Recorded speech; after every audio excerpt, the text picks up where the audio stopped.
بنی اسرائیلو کې یو ماشوم هغه د مور او پلار ډیر فرمان بردار غلام بار لامه یو ماشوم هغه د مور به ډیر زیات قدر کو مور له یو غوا غستې وه ناشنا شان غوا وه د سره داسې ګولډن زیړ شان کلر او هغه به یې سروله الله رب العزت یو ځل یو فرشته راولېږله او دی ماشوم ته وایي چې دا غوا را باندې را خرڅه که په 1 دینار باندې د سرو زرو په روپۍ ده ویلې صبر وکړه د مور نه تپوس کوم مشوره کوم مور ته یې ویلې رانه په دې روپۍ غواړي ویل بچه مې ورکوه چې بیا راله هغه فرشته د انسان په شکل کې و ډېرې روپۍ افر یې ورته وکړو دومره به درکړم دومره ریټ یې زیاتو دا بیا مور له لاړې مور ورته ویلې مې ورکوه اخره کې پوه شو چې زما مور دا غواړي چې زه دا غوا خرڅه نه کړم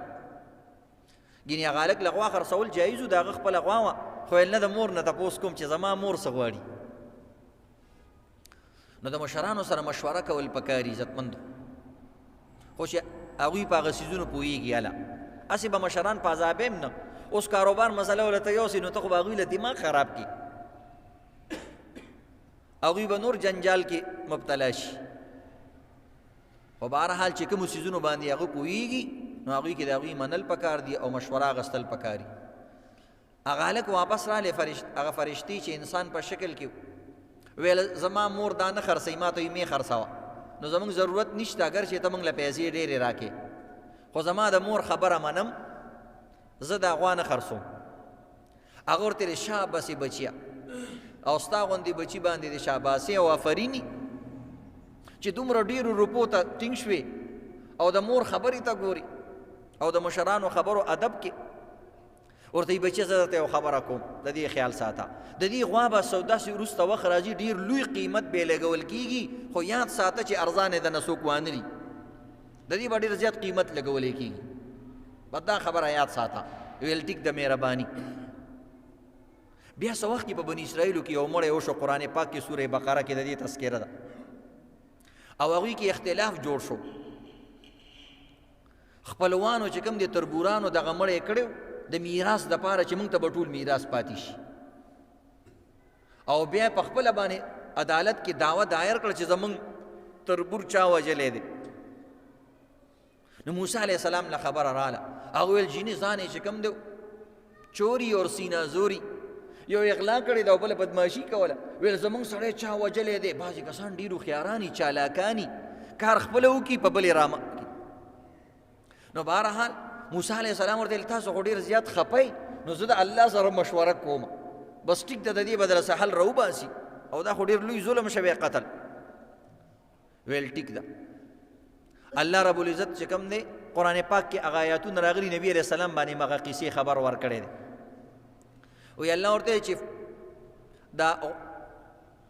یو غوا دی والی او هغه دی ذبح کي او دا هغه غوا په یو اندام باندې دی دا مړی ووایي نو لږ ساعت له به راپاڅېږي په خپله به ووایي چې زه چا وژلی تربورانو ته چې دا وویلې بس هغوی خو رنګ زیړ شو چې دا خو د الله د طرف نه وحي راله اوس خو به دا الوی او ما به یادوي نو بهرحال نو بیا په دې خبره کې چونچې چونانچې شروع کړه زموږ بعضې خلک یې چونچې چونانچې اگر مگر داسې خبرې پکې شروع کړي ویل جي څنګه غوا والو ما هي بقرتون دا څنګه غوا ده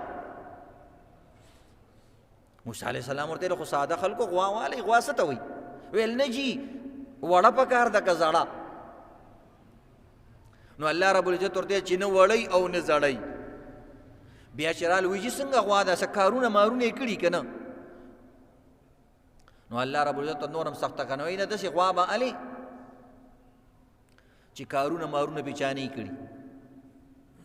یوې پې نه کړي او اوبې پې نه راویستي بیا وایي چې بیا څنګه غوا والو او رنگ یې څنګه ما لونها رنگ به څنګه موسی علیه السلام ورته د خدای سادهګانو خو غوا والی دې کې رنگ او د بنګ خبره خو نشته ویل نه جي خیر دی لږ احتیاط به وکړو ځان یې څه طریقې سره بچ کو نو الله رب العزت وایي صفراء فاقع لونها تکه زیړه غوا به الی چې داغ هم پې یو نه بالکل زیړی نو ځان ته قیسه ګرانه نبی علیہ الصلوۃ والسلام فرمایي بنی اسرائیل ځان ته ګرانه کړه الله مرته ګرانه کړه بس سړی په زور ځان ته قصه ګراني بهرحال عزتمندو بیا جړې غوا پسې ګرځېدل نه میلاوېده نو اقه ماشوم چې کوم د مور ډېر تابعدار و هغه سره هغه جړه غوا وه دا کسانو له ورلل ویل موږ ته د الله د طرف نه حکم شوی چې خامخا به غوا غلالوئ اوس کیس عدالت ته تللی دی اوس وروسته کېدی نه شي ویل دا موږ له راکوي دا خو زه نه خرڅوم او دا خو ډېره قیمتي غوا ده یونیک غوا ده داسې غوا چېرته نشته دا رنګونو والا ویل موږ دنه ګرانه الو ویل ما ته یو کس پخوا ویلی دي چې دا به ډېره ګرانه خرڅېږي اوس ما ته پته ولګېده چې رالی زه نه خرڅوم که ډېره ګرانه یې ویل چې په څو وې د نه بې والو